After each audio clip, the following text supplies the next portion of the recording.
Selamat siang, salam sejahtera bagi kita semua, Shalom. Ibadah online GBI New Heart akan segera dimulai. Karena itu, ada beberapa hal penting yang harus kita perhatikan dalam mengikuti ibadah online. Berikut adalah cara beribadah yang salah dan tidak tepat. Setiap kita masih mengenakan pakaian tidur, belum mandi, dan bahkan tidak mempersiapkan hati dan pikiran untuk beribadah. Diharapkan agar setiap kita untuk tidak makan, bermain game, ataupun melakukan aktivitas-aktivitas yang dapat mengganggu konsentrasi Anda dalam beribadah. Dan berikut adalah cara beribadah yang benar dan tepat. Jemaat Tuhan dapat mengenakan pakaian yang rapi dan pantas, walaupun dalam ibadah online. Setelah itu, jemaat Tuhan dapat mempersiapkan gadget, baik itu smartphone ataupun laptop 5-10 menit sebelum ibadah dimulai. Lalu bukalah channel YouTube GBI New Heart sambil menunggu hitungan mundur untuk memulai ibadah online bersama-sama. Kiranya jemaat Tuhan juga dapat mengikuti jalannya ibadah dari awal sampai akhir dengan sikap hati yang benar dan berkenan di hadapan Tuhan. Diharapkan agar setiap kita mendengarkan dan bila perlu mencatat firman Tuhan yang disampaikan oleh hambanya, agar setiap kita dapat berakar, bertumbuh, dan berbuah bagi kemuliaan nama Tuhan. Dan yang terakhir, ikutlah berdoa dalam doa syafaat dan doa berkat. Akhir kata, selamat beribadah dan Tuhan Yesus memberkati.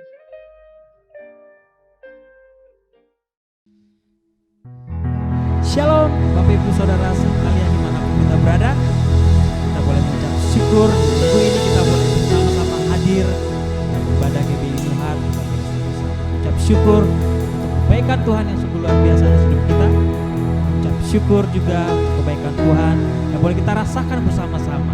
Mari saudaraku, siapkan hati dan pikiranmu. Kita akan beribadah. Mari kita tundukkan kepala, kita berdoa bersama-sama. Bapak, kami ucap syukur Tuhan Yesus yang baik. Di siang hari ini kami boleh bersatu hati, kami datang ke hadirat-Mu Tuhan untuk menaikkan ucapan syukur kami. Kami rindu bersekutu dengan-Mu Tuhan dimanapun kami berada. Urapi setiap hati kami Tuhan. Suci kuduskan setiap hati kami agar setiap pujian penyembahan yang kami naikkan itu boleh menjadi dupa yang harum di hadapan-Mu. Nama-Mu semakin dipermuliakan, nama-Mu semakin diagungkan. Terima kasih Tuhan Yesus yang baik. Terima setiap pujian syukur kami. Dalam nama Tuhan Yesus kami berdoa dan syukur. Haleluya. Amin. Mari kita naikkan pujian kita.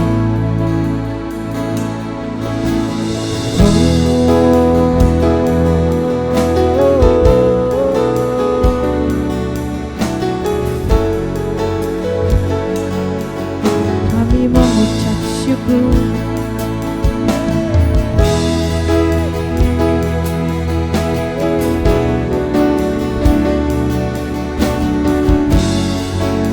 Bersama-sama kita katakan, Bapakku datang, Bapakku datang, menyembah-Mu di sini. Ku percayakan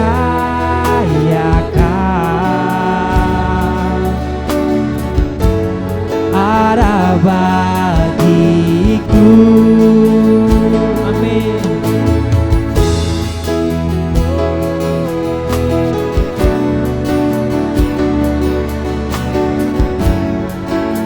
Mari sama-sama katakan, Bapakku datang,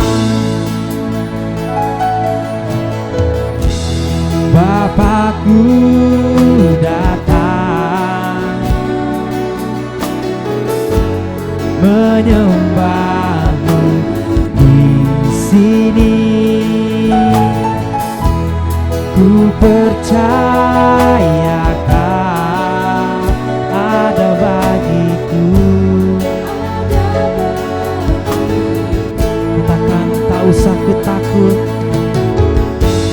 tak usah ku takut, sebab Kau kau sertaku, tak usah ku bimbang, kau di dalamku, tak usah ku cemas, kau penghiburku saat ku lemah, kau kuatku.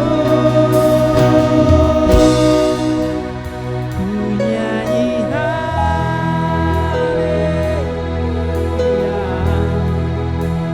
ku nyanyi haleluya.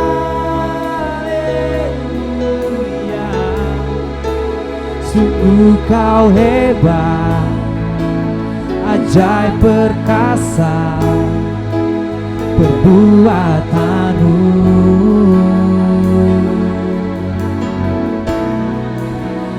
Ku nyanyi haleluya,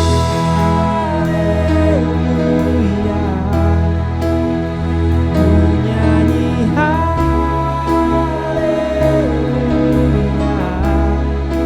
Sungguh kau hebat, ajaib perkasa perbuatanmu. Di hidupku, oh, sama-sama katakan, Bapakku datang, Bapakku datang, menyembahmu Tuhan.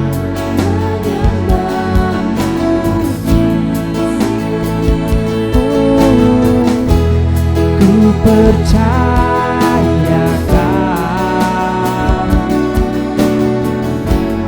ada bagiku, tak usah ku takut, tak usah ku takut, sebab kau sertaku, tak usah ku bimbang, kau di dalamku, tak usah ku cemas, kau penghiburku saat ku lemah, kau kuatku. Ku nyanyi haleluya,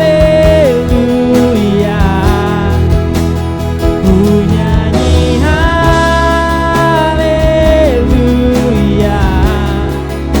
Sungguh kau hebat, ajaib perkasa perbuatan. Ku nyanyi haleluya, ku nyanyi haleluya, ku nyanyi haleluya.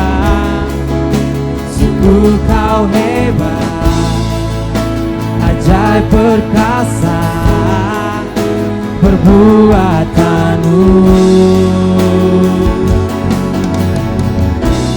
Di hidupku,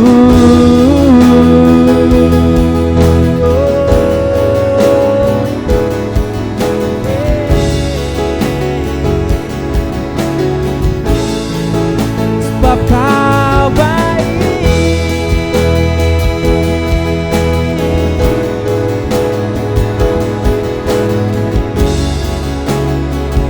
Mari sama-sama katakan, jangan takut, tak usah ku takut, sebab kau sertaku, tak usah ku bimbang, kau di dalamku, tak usah ku cemas, kau penghiburku saat ku lemah, kau kuatku. Ku nyanyi haleluya,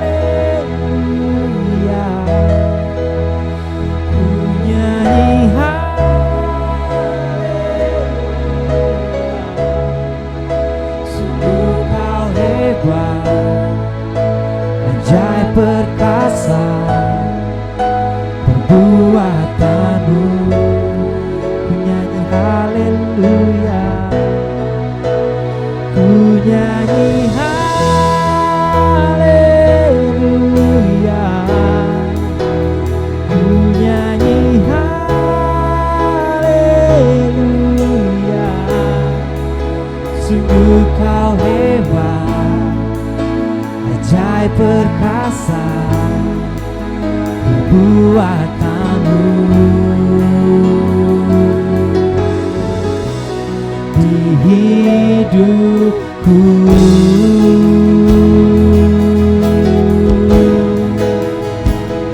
Sungguh ajaib,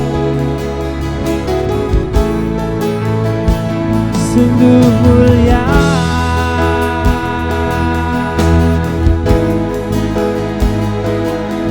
Kami ucapkan syukur. Haleluya.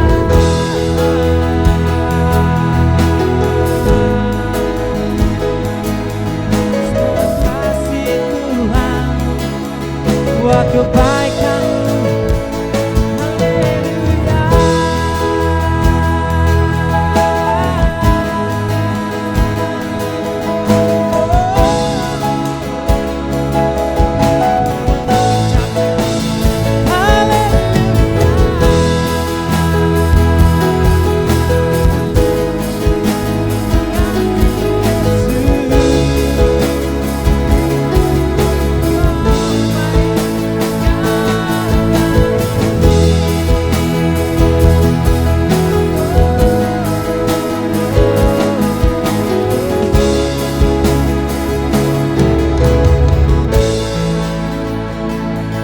Sungguh Kau Allah yang besar,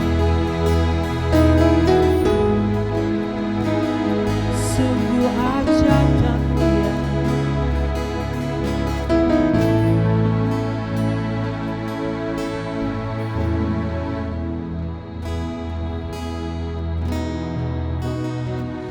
Kau Allah yang besar, ajaib dan mulia. Kau Yesus yang selalu membuatku terpesona. Segala pujian bagi-Mu ya Tuhan. Hanya Kau yang layak ku agungkan.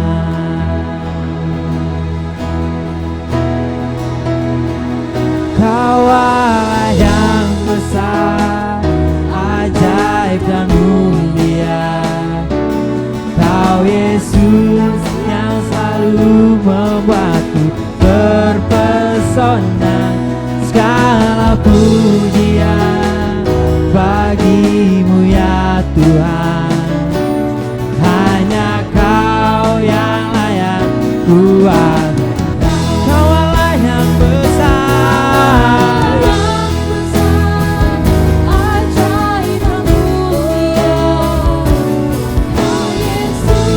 yang selalu membuatku segala pujian bagi-Mu ya Tuhan. Hanya Kau yang layak ku, hanya Kau yang layak, hanya Kau yang layak, hanya Kau yang layak, hanya Kau yang layak ku agungkan.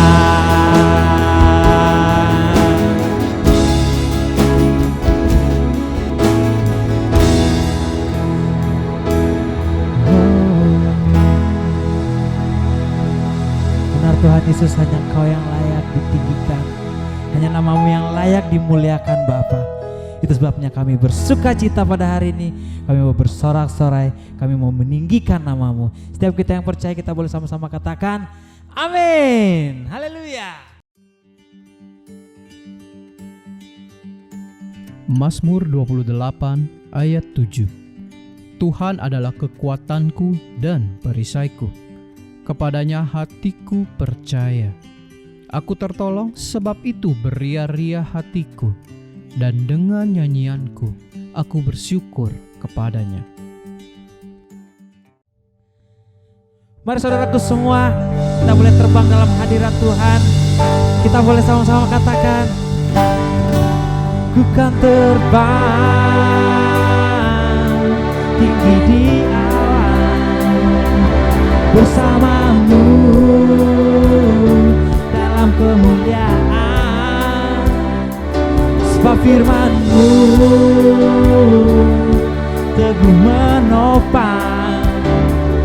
bukan aman di dalam-Mu Tuhan. Semua siap? Yo!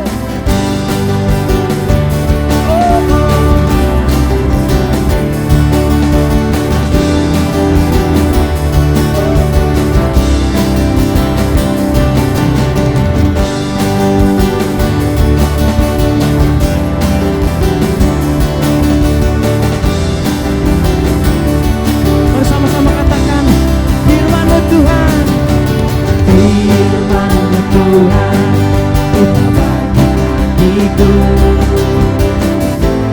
janji-Mu terang bagi jalan-jalanku, kebenaran-Mu menuntunku setiap hari.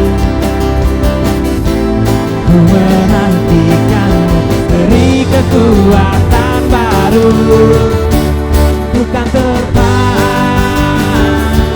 tinggi di awan, bersama-Mu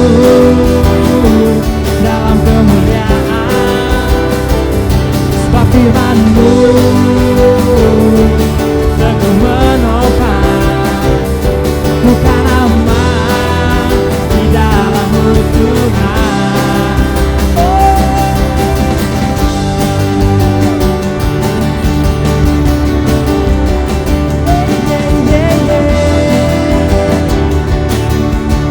Sama-sama katakan firman-Mu Tuhan, firman-Mu Tuhan, kita bagi kakiku, janji-Mu terang bagi jalan-jalanku, kebenaran-Mu menuntunku setiap hari. Ku menantikan-Mu, beri kekuatan baru. Semua terbang, terbang tinggi di awan, bersama-Mu dalam kemuliaan. Sebab firman-Mu teguh menopang, bukan aman di dalam-Mu. Jalan-jalan-Mu, jalan-Mu di atas jalan-jalanku, rancangan-Mu melebihi rancanganku. Firman-Mu sungguh telah membebaskan-Mu, berjalan lebih tinggi, berjalan bersama-Mu. Boleh semua sama-sama lambaikan tangan. Bukan terbang tinggi di awan, bersama-Mu dalam kemuliaan. Sebab firman-Mu, amin.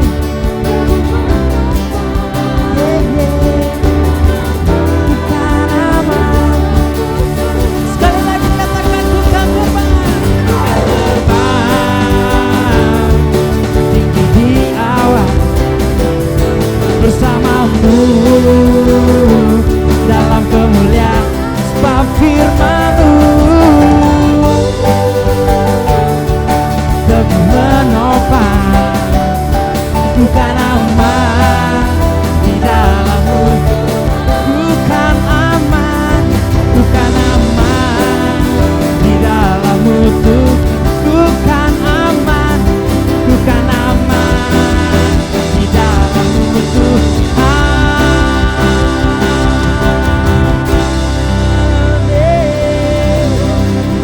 Kita boleh aman dalam lindungan Tuhan, saudaraku. Amin. Karena kita sudah dibebaskan dari belenggu, kita boleh percaya hidup kita itu semua karena suka-sukanya Tuhan. Kita mau berkata dalam hati, Tuhan, suka-suka-Mu Tuhan. Siap? Semua siap berdansa, bergoyang bersama-sama. Di rumah juga boleh ikut bergoyang. Jangan malu saudaraku. Mari goyangkan tubuh. Haleluya. Sama-sama katakan. Shalalalalala, shalalalalala, shalalalalala, shalalalalala. Oh, ya ya ya. Haleluya, shalalalalala.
Tuhan.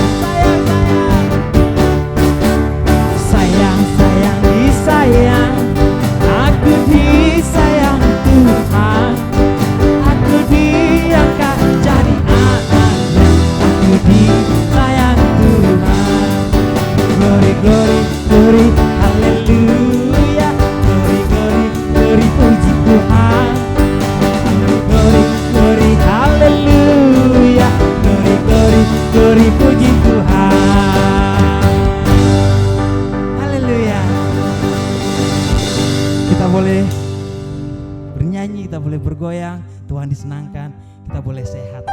Saya berkeringat saudaraku, puji nama Tuhan. Kita semua bersuka cita karena Tuhan sudah bebaskan hidup kita dari segala belenggu apapun. Amin. Mari saudaraku, kita mau siapkan hati dan pikiran kita. Kita akan mendengarkan kebenaran firman Tuhan yang dibawakan oleh hambanya. Biar setiap firman yang boleh kita dengarkan itu dapat berakar, bertumbuh dalam hati kita, dan kita boleh semakin menjadi pelaku-pelaku firman Tuhan dimanapun kita berada. Mari siapkan hati dan pikiranmu Tuhan. Saudaraku, percayalah, apapun yang kau alami saat ini, cobaan apapun yang kau alami, tak pernah melebihi kekuatan. Karena tangan Tuhan tetap setia menopang kita. Amin saudaraku. Mari sama-sama kita katakan.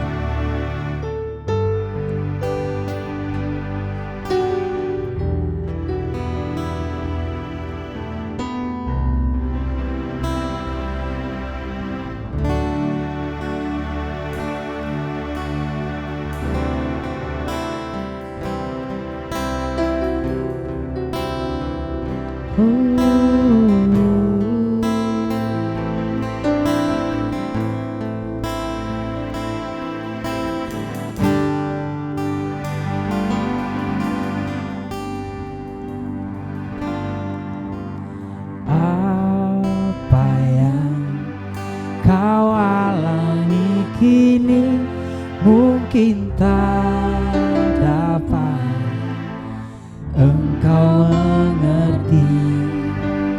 Cobaan tak melebihi kekuatanmu. Tuhanmu tak akan memberi ular beracun pada yang minta roti. Satu hal tanamkan di hati kita semua yang Tuhan beri. Tangan Tuhan sedang merentah suatu karya yang agung mulia. Saatnya kan tiba nanti, kau lihat pelangi kasih-Nya.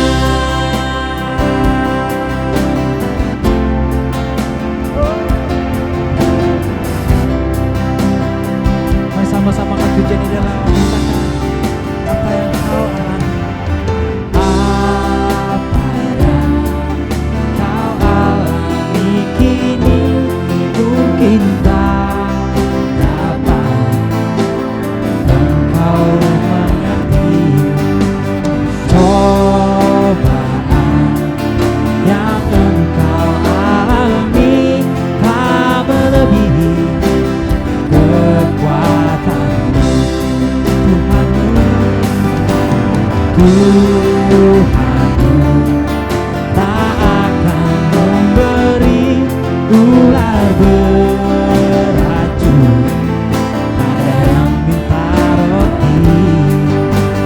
Satu hal tanamkan di hati kita semua yang Tuhan beri. Tangan Tuhan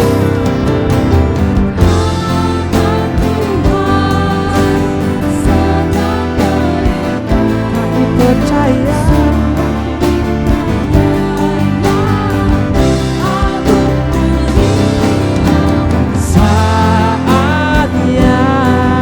kan tiba nanti, kau lihat pelangi kasih tangan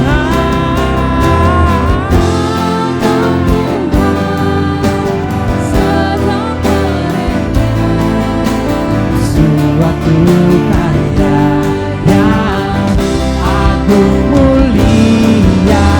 Saatnya kan tiba nanti, kau lihat pelangi kasih-Nya. Tangan Tuhan sedang merendam suatu karya yang agung mulia. Saatnya kan tiba nanti, kau lihat pelangi kasih-Nya. Kau lihat pelangi kasih-Nya. Kau lihat pelangi kasih-Nya.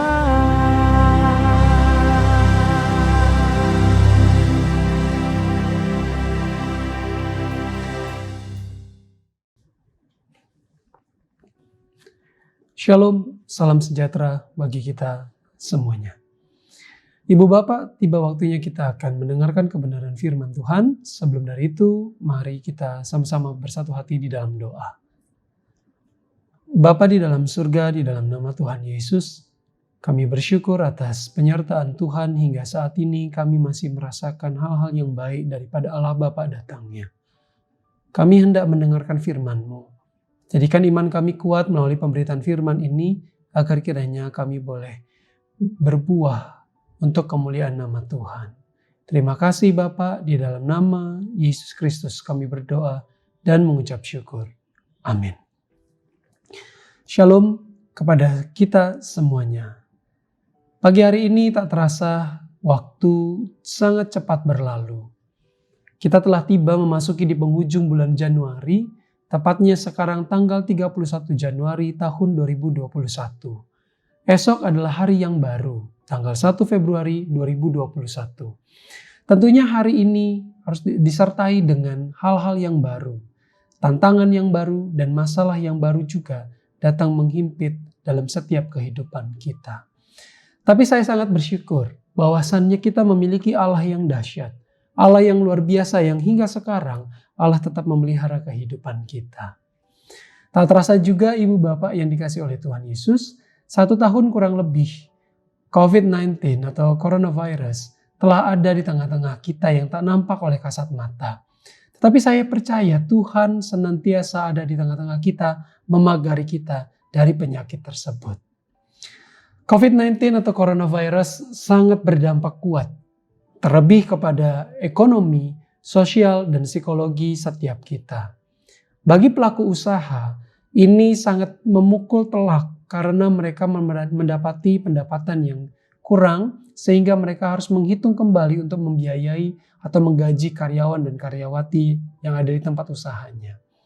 Tidak hanya itu saja, bagi karyawan dan juga karyawati yang bekerja di perusahaan-perusahaan atau kantor-kantor mengalami banyak beberapa hal keterlambatan penerimaan gaji. Sehingga mereka harus berpikir dan menghitung kembali pendapatan sesuai dengan pengeluaran yang mereka keluarkan. Sehingga ini nanti akan berdampak kepada penghitungan ekonomi atau anggaran belanja rumah tangga keluarga masing-masing. Di lain sisi, COVID-19 juga memberikan dampak bagi rumah sakit di seluruh Indonesia ini mengalami hal yang sangat-sangat jarang terjadi sekali.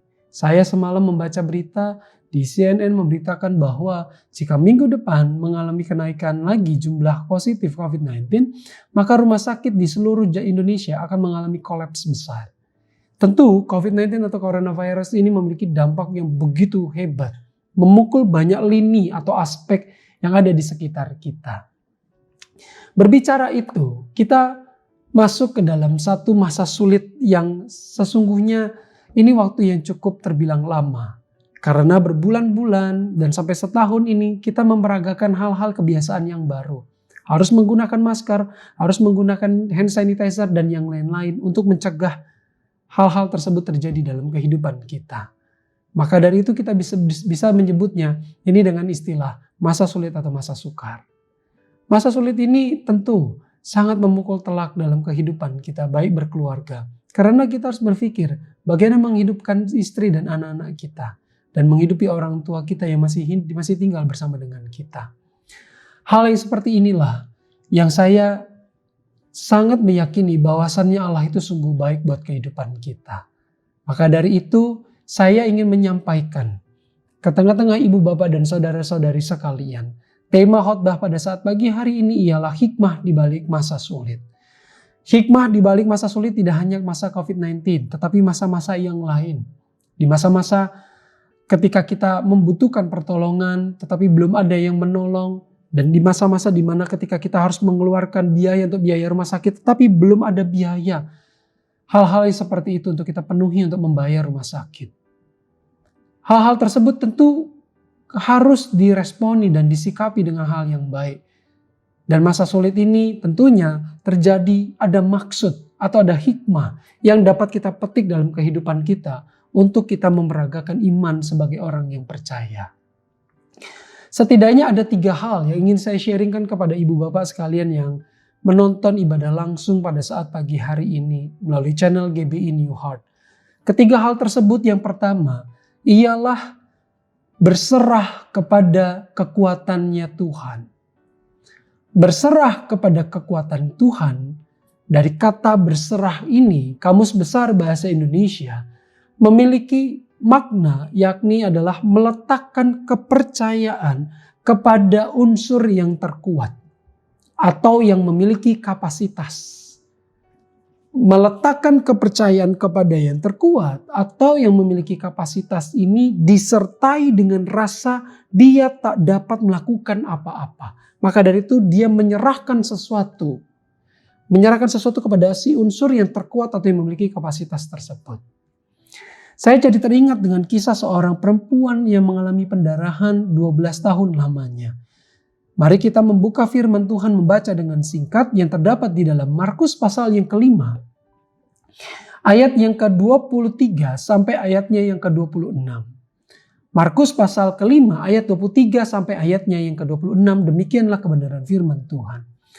Dan memohon dengan sangat kepadanya, anakku perempuan yang sedang sakit hampir mati. Datanglah kiranya dan letakkanlah tanganmu atasnya supaya ia selamat dan tetap hidup, kata Yairus kepada Yesus. Lalu pergilah Yesus dengan orang itu. Orang banyak berbondong-bondong mengikuti dia dan berdesak-desakan di dekatnya. Adalah di situ seorang perempuan yang sudah 12 tahun lamanya menderita pendarahan. Ia telah berulang-ulang diobati oleh berbagai tabib, sehingga telah dihabiskannya semua yang ada padanya, namun sama sekali tidak ada faedahnya. Malah sebaliknya keadaannya makin memburuk. Diberkatilah setiap kita yang membaca dan merenungkan firman Tuhan hari demi hari. Hal yang pertama, hikmah di balik masa sulit. Kenapa harus masa sulit itu terjadi dalam kehidupan kita? Hikmah yang pertama ialah berserah kepada kekuatannya Tuhan. Saya menyertakan kata kekuatan Tuhan, tidak hanya berserah saja. Tetapi berserah karena kita lemah, berserah atau kita meletakkan kepercayaan tersebut kepada yang kuat daripada kita. Perempuan 12 tahun ini yang mengalami pendarahan selama 12 tahun ini, tentunya bukan penyakit yang sebentar, tetapi sangat lama. Bayangkan, Alkitab mencatat, di situ dia sudah datang ke berbagai tabib. Di situ dia juga telah menghabiskan banyak uangnya untuk melakukan pengobatan bagi diri atau kesembuhannya. Tetapi apa yang didapati oleh cerita tersebut, hingga tahun ke-12 dia mengalami rasa penyakit tersebut, tidak ada satupun yang dapat menyembuhkannya. Ketika dia mendengar bahwasannya ada sesosok atau seorang yang akan datang ke kota tersebut, ke tempat kediamannya Yairus. Perempuan ini bergegas mengambil kuda-kuda untuk bisa datang kepada Yesus Kristus. Ketika dia datang menghampiri Yesus, di sini ayat Alkitab mencatat, di ayatnya yang ke-28 dia berkata seperti ini, asal ku jamah jubahnya saja, aku akan sembuh. Tentu ini adalah ungkapan yang begitu luar biasa bagi seorang yang mengalami sakit selama 12 tahun pendarahan. Yang ia alami bertahun dan menahun. Penyakit ini bukanlah penyakit ringan. Penyakit ini adalah penyakit yang tergolong berat khusus untuk perempuan. Laki-laki tidak bisa merasakan ini. Saya mengerti, saya juga memiliki, ada saudara saya mengalami pendarahan ketika dia pasca hamil mengalami pendarahan yang cukup lama. Ketika itu dia tidak memiliki kapasitas sampai 12 tahun. Tetapi dia hanya 1 tahun saja. Itu rasa nyerinya yang luar biasa. Begitu hebatnya. Bayangkan ini yang dengan 12 tahun lamanya. Ke berbagai macam tabib. Dengan banyak uang yang dia habiskan untuk mengobati dirinya. Tetapi tidak satu pun kesembuhan datang. Tetapi satu ketika Yesus datang datang ke dalam kepala rumah ibadat yaitu Yairus. Si perempuan tersebut dia datang kepada Yesus dan singkat cerita perempuan tersebut disembuhkan oleh Yesus Kristus. Apa yang menggerakkan si perempuan tersebut boleh datang kepada Yesus? Imannya tentu. Tetapi iman harus disertakan dengan sebuah perbuatan. Tidak hanya melalui doa. Tetapi ada sesuatu doing something atau melakukan sesuatu agar iman itu bisa bekerja atau dinamis sifatnya. Si perempuan tersebut sudah berharap banyak selama 12 tahun. Dan dia melakukan apa yang menjadi imannya. Dia meletakkan kepercayaannya kepada si penyembuh tersebut yang bernama Yesus Kristus. Satu ketika saya memiliki sakit di bagian area intim, saya datang kepada dokter. Dan dokter tersebut bisa laki atau perempuan dan ketika saya membuka celana saya, mohon maaf, dokter tersebut saya memberikan rasa kepercayaan saya kepada dokter tersebut untuk memeriksa. Dan ketika diperiksa lalu divonislah penyakit tertentu dan dikasihlah obat dan sampai sembuh. Itu artinya adalah kita meletakkan sesuatu kepercayaan bahwasannya dia bisa menyembuhkan sakit kita. Dan si perempuan ini meletakkan kepercayaan tersebut kepada Yesus Kristus. Pertanyaannya adalah, sudahkah kita meletakkan kepercayaan kita kepada Tuhan sepenuhnya yang empunya hidup? Karena dengan berserah sepenuhnya kepada Allah, kita memberikan percaya apa yang menjadi pergumulan kita kepada Allah. Niscaya Allah pasti akan menolong. Tidak mudah. Mengapa? Karena kita berserah kepada Tuhan harus disertai dengan sebuah perbuatan. Ingat, kita pada dasarnya adalah manusia yang lemah yang tidak memiliki kapasitas kuat dalam hal tenaga. Manusia bisa lapar, dia harus makan per jam sekali, sepersekian jam sekali makan. Manusia mudah lupa. Saya baru saja simpan kunci tadi di situ. Kenapa kok saya lupa ada yang melihat kunci itu? Dan manusia tidak bisa hidup sendiri. Manusia butuh pertolongan. Ini membuktikan bahwasannya hanya Allah lah tempat kita mengadu. Dan hanya Yesus lah tempat kita meletakkan kehidupan kita sepenuhnya. Satu ketika cerita Daud, ketika dia dikejar-kejar anaknya Absalom, yang ketika itu Absalom ingin membunuh dia, karena kedudukan kerajaan yang diduduki oleh Daud ketika itu, Daud mengalami masa sulit yang begitu hebat. Dia ingin dibunuh oleh anaknya Absalom. Satu ketika Daud mengalami masa sulit tersebut, ada satu ungkapan yang tercatat di dalam kitab Mazmur yang begitu hebat menurut saya. Yakni kata, janganlah kiranya rohmu diambil daripadaku. Daud menyadari kehidupannya terbatas. Maka dari itu dia menyerahkan sepenuhnya kepada Allah. Karena ada roh Allah di dalam setiap kehidupan kita. Kita tidak bisa hidup tanpa Allah. Yohanes 15 ayat 5 berkata, akulah, Yesuslah pokok anggur yang benar. Dan kita adalah semua ranting-rantingnya. Sebab di luar dari Yesus kita tidak bisa berbuat apa-apa. Itu firman Tuhan saja sudah mencatat seperti itu, dan kita harus mengimani bahwasannya kita harus berserah sepenuhnya kepada Allah. Karena Allah yang akan memampukan kehidupan kita sepenuhnya di masa sulit yang saat-saat ini terjadi di tengah-tengah kita. Saya tidak tahu apakah di antara ibu bapak ada pelaku usaha dan juga karyawan dan karyawati yang mengalami masa sulit begitu hebat sampai sekarang. Kalau ibu bapak mengalami begitu hebat rasanya, saya ingin memberikan satu ayat, Mazmur pasal 23. Tuhan adalah gembalaku yang baik, takkan kekurangan aku. Dan ketika kita jatuh tergeletak, takkan dibiarkannya kita. Kata tergeletak di situ memiliki makna asli, yakni tidak sampai posisi yang paling terendah. Artinya adalah ketika kita terjatuh, Allah tidak akan membiarkan kita sampai posisinya yang paling terendah. Bayangkan, posisi yang paling terendah itu makna asli dari kata tergeletak tersebut. Ini memberikan makna bahwasannya Allah mengamat-ngamati kita di langit yang permai. Dalam bahasa Latinnya ialah Deus absconditus. Yang dimana Allah tak akan meninggalkan kita. Allah akan memberikan kita kekuatan ketika kita berserah sepenuhnya kepada Allah. Kalau kita datang kepada manusia, sudahkah kita datang dulu kepada Allah? Kalau manusia menutup pintu, Allah pasti membuka pintu bagi kita. Saya mengerti COVID-19 ini sangat-sangat memukul telak. Bayangkan, GBI New Heart melalui dari COVID-19 ini ada hikmah yang kami petik dan kami ambil. Dari tim penggembalaan, dari wakil gembala, menjadikan sebuah ide kreatif dan diadakannya dan disediakannya kepada ibu bapak saat pagi hari ini menontonnya secara live di rumah dengan duduk manis dan mendengarkan firman Tuhan. Ketika ibadah offline berlangsung 20-60 orang bisa kami takar, bisa kami jangkau mereka. Tetapi melalui dari tim multimedia dan tim kreatif dari GBI New Heart ini, ratusan orang telah menonton video khotbah dan juga ibadah bersama-sama dengan kita beberapa pekan yang lalu.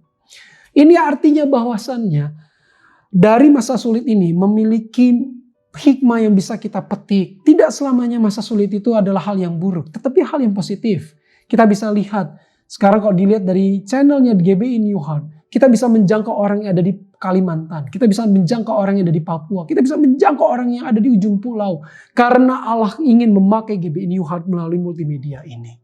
Saya percaya di balik hikmah ini pasti ada, di balik masa sulit ini pasti ada pesan Allah bagi kita. Yang selain dari kata berserah sepenuhnya kepada kekuatan Allah tadi yang pertama. Dan yang kedua adalah menyadari bahwa Tuhan adalah yang maha kuasa. Menyadari bahwa Tuhan yang maha kuasa. Kata menyadari berasal dari kata dasar yang dimana kalimat tersebut memiliki makna tahu atas dasar logika kita. Pengetahuan kita dalam keadaan sadar dan dapat diterima oleh logika kita. Hal ini tentu harus didukung oleh dengan sikap yang baik. Tidak hanya sebatas mengetahui semata, tetapi harus dengan sikap yang baik pula. Kita menyadari bahwasannya alam semesta ini diciptakan oleh Allah. Tetapi apakah kita mendalami dan menghidupkan kalimat kata kemahakuasaannya Allah tersebut dalam kehidupan kita ketika kita menghadapi masalah? Itu masalahnya. Jika kita menyadari adalah Allah yang maha kuasa dalam kehidupan kita, maka kita akan percaya bahwasannya problem-problem hidup kita pasti Allah bersama dengan kita. Saya sangat diberkati dengan lagu Tiang Awan dan Tiang Api. Dan lagunya Mazmur pasal 91. Sebab di bawah kepaknya Allah aku akan dilindungi. 10.000 dan 1.000 orang rebah aku tak akan rebah. Karena Allah bersama-sama dengan aku. Saya mengambil sebuah kisah yang ada di dalam kitab pasal yang Keluaran pasal ke-7 sampai selesai. Saya sangat meyakini kita telah mengetahui kitab tersebut dengan cerita 10 tulah. Tahukah ibu bapak, 10 tulah tersebut diberikan Allah. Allah menggunakan beberapa fenomena alam. Ada hewan, ada air menjadi darah, ada penyakit sampar dan yang lain-lainnya. Allah menggunakan fenomena alam yang Allah pakai.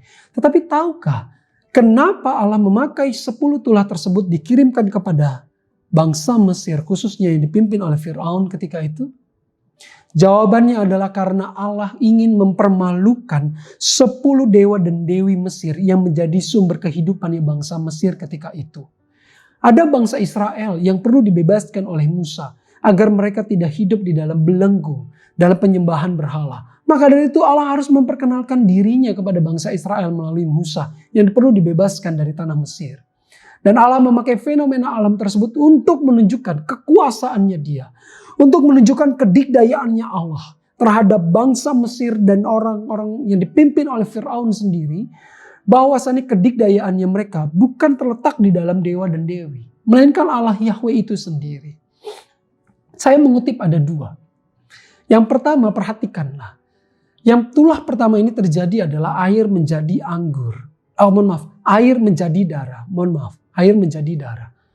Ketika tulah pertama ini air menjadi darah, peristiwa ini terjadi di Sungai Nil. Pertanyaannya adalah, kenapa harus Allah memakai Sungai Nil diubah air menjadi darah? Jawabannya ialah, Sungai Nil adalah tempat menjadi sumber kehidupannya bangsa Mesir dan sekitarnya. Karena sungai yang terbentang luas dan panjang ini diisi oleh makhluk-makhluk hidup seperti ikan-ikan. Sejarah antropologi mencatat bahwasannya Sungai Nil itu bukanlah sungai yang mati dari makhluk hidup. Air yang non bersih dan juga air yang diisi oleh makhluk hidup seperti ikan yang bisa dikonsumsi oleh bangsa Mesir, inilah yang dijadikan sumber kehidupannya bangsa Mesir ketika itu. Dan Allah memakai fenomena alam tersebut ketika Allah menjadikan air dari Sungai Nil yang tadi sumber kehidupan diubah menjadi sumber kematian bagi rakyat yang ada di sana. Karena ditawannya bangsa Israel. Dan yang kedua, Allah sesungguhnya memiliki maksud ingin menunjukkan dirinya kepada bangsa Mesir dan Firaun. Bahwasannya di balik Sungai Nil ada Dewi Happy. Dan Dewi Happy itu penunggu dari Sungai Nil tersebut. Tetapi ketika air menjadi darah, Dewi Happy tersebut tidak dapat melakukan kekuasaannya sebagai dewa atau dewi yang disembah sebagai sumber kehidupan bangsa Mesir. Dan dia tidak bisa berbuat apa-apa ketika Sungai Nil menjadi darah. Perhatikan ini. Ini sungguh luar biasa sekali.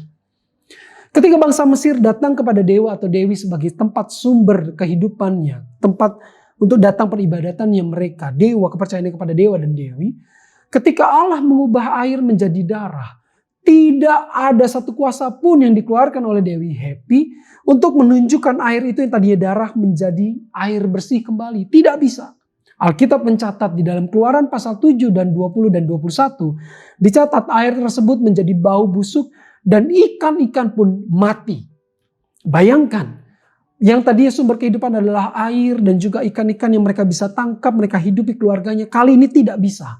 Mengapa? Karena Allah ingin menunjukkan kedikdayaannya mereka. Dan dewa tersebut dibuat tidak berdaya karena kuasa Allah. Disinilah yang pertama yang bisa kita saksikan, bahwasannya kekuasaan atau kedikdayaannya Tuhan tidak ada yang bisa mengalahkannya. Yang kedua, tulah tersebut adalah tulah katak.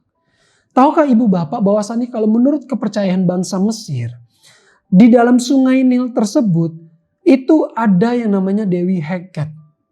Dan Dewi Heket ini memiliki peranan penting atas pertumbuhan embrio dan berubah menjadi manusia. Itulah kepercayaan bangsa Mesir. Dan barang siapa yang membunuh katak, maka hukumnya haram sekali membunuh katak tersebut. Tidak boleh hukumnya, tidak boleh. Jangankan dibunuh, diinjak saja tidak boleh. Karena begitu mereka menghargainya Dewi Heket tersebut. Itu kepercayaannya mereka. Tapi perhatikan, Allah memakai peristiwa alam tersebut, dari sungai ini keluar kata-kata. Dan kata-kata itu tidak dapat dibendung, bahkan kata-kata itu mendatangkan penyakit bagi bangsa Mesir. Dan ketika kata-kata itu keluar semuanya di tengah-tengah rakyat Mesir, perhatikan, Dewi Heket dan Dewi Happy tidak dapat membendungnya. Tetapi kedikdayaan Allah yang begitu hebat dan dahsyat tak dapat yang membendungnya. Itu artinya bahwa Allah Maha Kuasa dalam mengatasi banyak hal. Kalau tulah atau bangsa Mesir yang mereka menjadi pusat kehidupannya, sumber kehidupannya adalah di dalam Sungai Nil tersebut dan menyembah kepada mereka, Yesus, Sang Tuhan, Juru Selamat kita, Dialah yang maha kuasa lebih daripada apapun dapat bekerja untuk kita. Kalau misalnya Sungai Nil saja bisa Allah pakai untuk menunjukkan kedikdayaannya, apalagi masalah yang kita alami saat ini. Kalau ibu bapak dan saudara-saudari yang menonton ibadah live saat hari ini yang sedang duduk dan mengamini perkataan saya percaya setelah firman atau doa ini, saya percaya ibu bapak pasti akan ditolong dari kemahakuasaannya Allah. Allah akan turun tangan dan tidak pendek tangan Allah kita untuk menolong kehidupan kita. Kalau bagi pelaku usaha yang mengalami kegagalan, jangan takut. Karena engkau harus memikirkan gaji karyawan dan karyawati, jangan takut, serahkan kepada Tuhan. Kalau selama ini kita menggunakan kekuatan kita menggunakan kepandaian kita menghitung cost and carry-nya kita. Tetapi kalau kita lupa kepada Tuhan, maka itu akan hilang dan lenyap begitu saja. Tapi kita datang kepada Tuhan, Allah akan memberkati kita dari manapun caranya. Dengan kuncinya adalah menyadari bahwa Allah kita sepenuhnya yang maha kuasa atas semua tempat-tempat usaha kita dan keluarga kita. Jikalau ada dari saat pagi hari ini ibu bapak yang sedang mengikuti ibadah live, saya percaya memiliki perkumpulan anak saya harus mengisi kuota karena sekolah sekarang sedang daring atau online. Tuhan, saya berdoa agar kiranya Engkau yang menolong. Serahkan sama Tuhan, Tuhan pasti menolong. Terus ada dari antara kita kalau misalnya dalam masa COVID ini suami saya baru dipecat karena kena PHK. Karena kantor tak sanggup membayar. Berdoa dan datanglah kepada Tuhan. Cari dan bekerja keraslah dan Allah akan menolong. Gunakanlah lutut dan doa kita.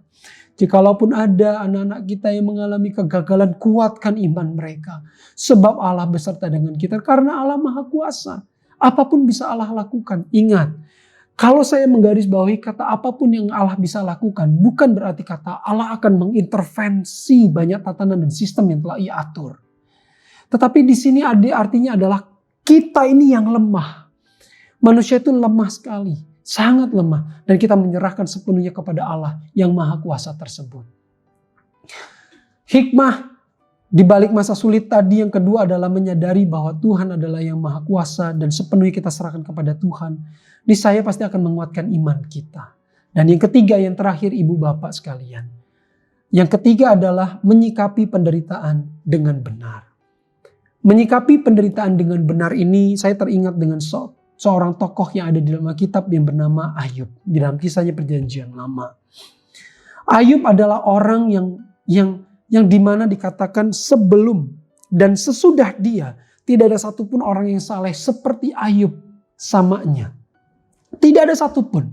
Bayangkan, Ayub yang saleh saja, yang datang kepada Tuhan, yang tidak mencemarkan hidupnya, yang suci dan kudus kehidupannya, yang tidak membawa keluarganya kepada dosa, dia saja mengalami masa sulit. Kita jauh dari kata itu semuanya. Itu artinya adalah masa sulit itu akan bisa menimpa dan datang kepada siapa saja dalam setiap kehidupannya kita. Tetapi perhatikan, Ayub adalah orang yang biasa, bukan orang yang luar biasa. Sama seperti kita. Tetapi sikap dan responnya itu menjadikan dia luar biasa sehingga dicatatlah di dalam firman Tuhan atau Alkitab yang kita baca sampai saat ini. Setidaknya ada 3 sikap yang saya rangkum dari masalah-masalah yang Ayub alami saat-saat ini. Yang pertama tertuang di dalam Ayub pasal kedua ayatnya yang ke-10. Yang berkata demikian. Apakah kita mau menerima yang baik dari Allah tetapi tidak mau menerima yang buruk? Dari kesemuanya itu, Ayub tidak berbuat dosa dengan bibirnya. Ini peristiwa ketika Ayub didatangi oleh istrinya, ketika itu istrinya bilang kepada Ayub, kutukilah Allahmu. Dan apakah kamu sudah gila, kata Ayub. Tetapi Ayub tidak mengutukinya. Tetapi Ayub justru malah berbalik atau merespon, menyikapi dengan kalimat yang positif, yaitu kalau kita mau menerima yang baik, yang tidak buruk, yang buruk pun kita tidak mau terima. Ini sungguh luar biasa. Dan respon yang kedua, Ayub pasal 42 ayatnya yang kelima. Hanya dari kata orang saja aku mendengar tentang engkau. Tetapi sekarang mataku sendiri yang memandang engkau. Ini adalah sebuah pasal yang dimana setelah pasal 42 hidup Ayub dipulihkan oleh Allah sepenuhnya. Ayub adalah orang yang terbilang kaya sebelum dia jatuh miskin karena domba, kambing dan lembunya habis. Dan istrinya juga datang kepada dia untuk meminta mengutukinya dia. Dan teman-temannya pun juga mengkhianati yang Ayub. Tetapi coba perhatikan. Ayub saja selama ini bisa berkata, selama ini aku mendengar tentang engkau. Tetapi aku sendiri sekarang memandang bahwasannya tangan Allah lah yang menolong aku. Artinya adalah disertai dengan sebuah sikap. Sikap nyata dari kehidupannya Ayub yang terlekang oleh waktu. Dan dia juga tidak hanya sadar atas logika dan pengetahuannya dia. Tetapi dia berubah dan dia mengetahui apa yang harus dia lakukan. Kami para teolog pernah mempelajari kisah Ayub saja dalam satu buku. Ada yang bilang Ayub itu bahwasannya hampir saja sangat kecewa dengan Allahnya. Tetapi di sini dibuktikan bahwasannya dari ayat-ayat tersebut kita bisa baca bahwasannya sikap Ayub datang kepada Allah ketika masalah itu datang bertubi-tubi menimpa dia. Dia tidak meninggalkan Allah. Dia tetap berjalan bersama-sama dengan Allah. Dia menjadikan hidupnya tidak luncas, tidak kabur, tetapi dia menjadikan hidupnya tetap fokus kepada Allah. Hal yang inilah yang ketiga yang bisa kita petik. Bahwasannya kita bisa saja mengeluh. Kita bisa saja lemah iman. Kita bisa saja ingin mengakhiri hidup kita karena masalah yang menghimpit. Karena kita sayang kepada istri dan anak-anak kita. Saya mau ingin menguatkan kepada ibu bapak. Jangan lemah. Jangan goyah. Kita memiliki Allah yang hidup. Kalau kita datang kepada orang-orang banyak yang menolak kita atas pemerintahan pertolongan kita. Allah pasti membuka pintu bagi kita. Asalkan kehidupan kita sepenuhnya kita serahkan kepada Allah Bapa dan menyikapi kehidupan masalah-masalah yang ada dengan yang baik. Saya menutup di akhir khotbah saya di penghujung ini dengan sebuah ilustrasi. Di salah satu tempat penerbangan di airport, ketika itu salah satu maskapai penerbangan melakukan yang namanya unjuk terhadap maskapai yang baru atau pesawatnya yang baru. Mereka mengundang dari banyak pers dan juga wartawan, terus mengundang tamu dari pramugari dan juga pramugara dan tamu-tamu undangan yang terhormat yang lainnya untuk bisa mengikuti uji coba pesawat yang baru ini. Diundanglah mereka dan mereka hadir dan penuhlah satu badan pesawat tersebut dengan awak kabin, pilot dan yang lain dan penumpang dan juga tamu undangan yang hadir untuk mengikuti atau mengetes pesawat baru tersebut sebelum dikomersilkan di umum. Suatu ketika pesawat itu sudah take off dan berangkat dari pacu udaranya, setengah jam pertama masih sangat baik sekali. Tetapi memasuki jam yang pertama, ketika itu pesawat ini mengalami sebuah guncangan yang cukup hebat. Yang dimana guncangan ini membuat para awak kabin dan penumpang dan seluruh isi pesawat tersebut mengalami ketakutan yang hebat. Karena posisi mereka di atas udara. Nah, suatu ketika pesawat ini sudah mulai menggoncang, semua orang langsung menarik. Mereka punya seat belt atau sabuk pengamannya dengan kencang, mengikat tubuhnya agar tidak terhempas ke sekitar dalam pesawat itu. Dan tiba-tiba ada salah satu wartawan melihat ke satu bangku yang diduduki oleh anak kecil. Ketika itu anak kecil dia menghampirinya dan dia melihat dan dia bertanya. Wartawan ini kepada anak perempuan tersebut dengan pertanyaan. Nak, kenapa kamu tidak takut sedangkan pesawat mengguncang begitu hebat sekali? Kami seluruh isi pesawat ini kami mengencangkan sabuk pengaman dan kami semua berteriak. Tetapi dari tadi saya mengamati dan melihat kamu satu pun teriakan tidak keluar dari mulut kamu. Sebenarnya ada apa nak? Kenapa kamu tidak takut? Dan anak tersebut menjawabnya dengan jawaban seperti ini. Aku tidak takut. Karena yang mengendari pesawat ini adalah ayahku sendiri. Ayahnya yang adalah pilot mengendari pesawat tersebut, tentunya dia tidak akan takut. Karena dia mengetahui ayahnya telah membawa pesawat sekian tahun. Dan sudah membawa anaknya sudah berapa kali menaiki pesawat. Dan hal yang seperti itu sudah biasa dialaminya. Jika kita mau mengaca kepada ilustrasi ini, tentunya kita tidak akan takut kepada goncangan kehidupan yang begitu hebat. Menghimpit masalah kehidupan kita. Karena Allah atau Yesus itu sendirilah yang memimpin kehidupan kita. Karena dialah sang pilot dan sang nakoda itu yang memimpin dan membawa kehidupan kita. Sekalipun dalam lembah yang kelam, sekalipun dalam cuaca yang berat. Saya mau berkata, jangan takut sebab Tuhan beserta dengan kita. Demikianlah kebenaran firman Tuhan, biar kiranya dapat memberkati setiap kita. Kita akhiri firman Tuhan ini dengan doa. Mari kita ambil sikap hati sama-sama. Mari kita berdoa agar kiranya Tuhan menguatkan kehidupan kita. Mari kita berdoa. Bapa di dalam surga, kami bersyukur berterima kasih kepada Engkau. Engkau adalah Allah Maha Baik yang memimpin dan membawa kehidupan kami. Takkan tergeletak kami oleh karena masalah yang menghimpit silih berganti dalam kehidupan kami.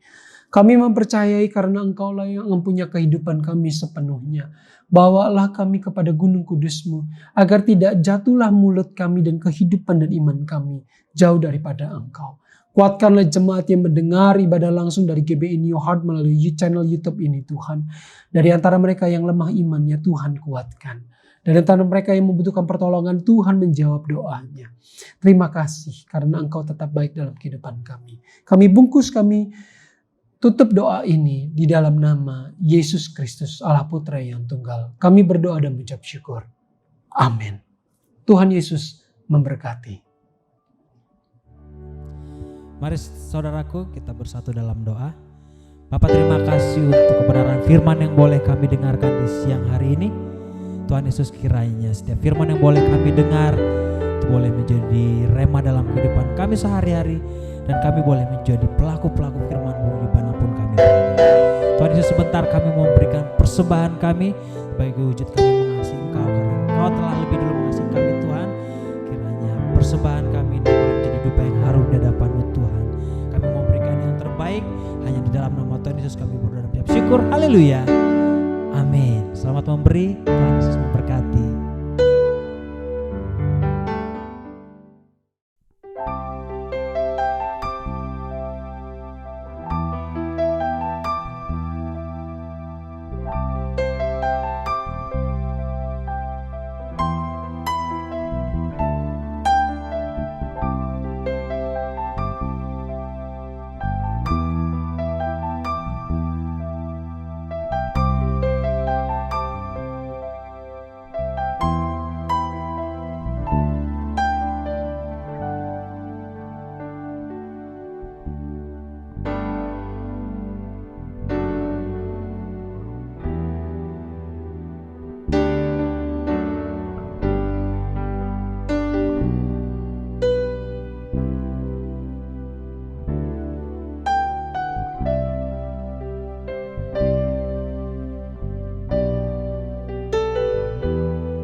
Terima kasih untuk persembahannya Bapak Ibu Saudara, dan saat ini kita mau berdoa. Mari kita bersatu dalam doa.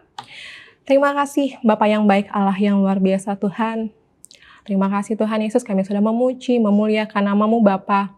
Biarlah setiap pujian, penyembahan kami membawa dupa yang harum bagi-Mu Tuhan Yesus, dan kami juga sudah mendengarkan firman-Mu Bapa yang baik. Tuhan berkati Tuhan para hamba-Mu Tuhan Yesus yang boleh menyampaikan firman-Mu kepada kami Bapa. Berkati dia lebih dan lebih lagi Tuhan Yesus. Kau pakai hikmat marifat Tuhan kepadanya Tuhan. Terima kasih Bapa yang baik Tuhan Yesus. Kau berkati Tuhan setiap para pelayan-Mu Tuhan yang boleh mengambil bagian Tuhan dari pelayan hari ini Tuhan Yesus. Apapun Tuhan, bentuk pelayanan mereka Tuhan Yesus, Tuhan yang memberkati Tuhan Yesus. Tuhan yang pakai mereka lebih dan lebih lagi Bapa yang baik. Terima kasih Tuhan Yesus. Dan saat ini Tuhan Yesus kami juga mau berdoa Tuhan buat jemaat kami dimanapun mereka berada Tuhan Yesus. Walaupun kami tidak bertatap muka secara langsung Bapa yang baik, tapi kami yakin dan percaya Tuhan Yesus. Dimanapun kami berada Tuhan Yesus, kami mau bersatu hati Tuhan memuji dan menyembah-Mu Tuhan Yesus. Terima kasih Bapa yang baik Tuhan, kami berdoa Tuhan buat para korban Tuhan yang boleh mengalami Tuhan bencana alam Bapa yang baik. Kau berkati mereka Tuhan Yesus. Engkau berikan mereka kekuatan. Engkau berikan mereka penghiburan Tuhan Yesus.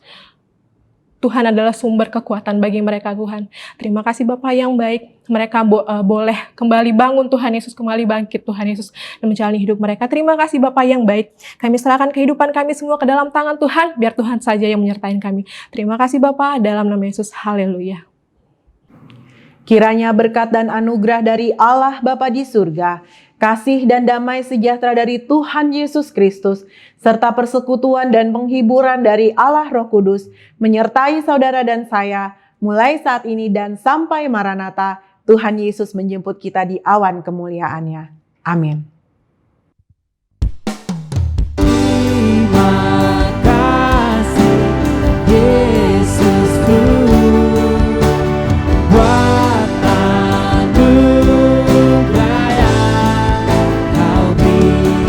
Sebab hari ini Tuhan adakan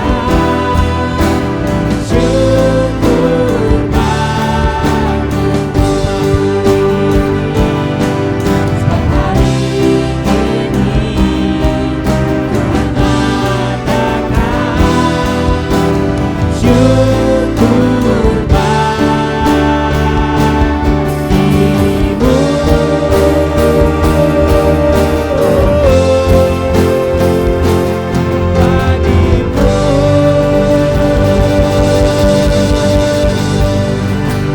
Ibadah kita telah selesai. Selamat hari Minggu. Tuhan Yesus memberkati. Shalom.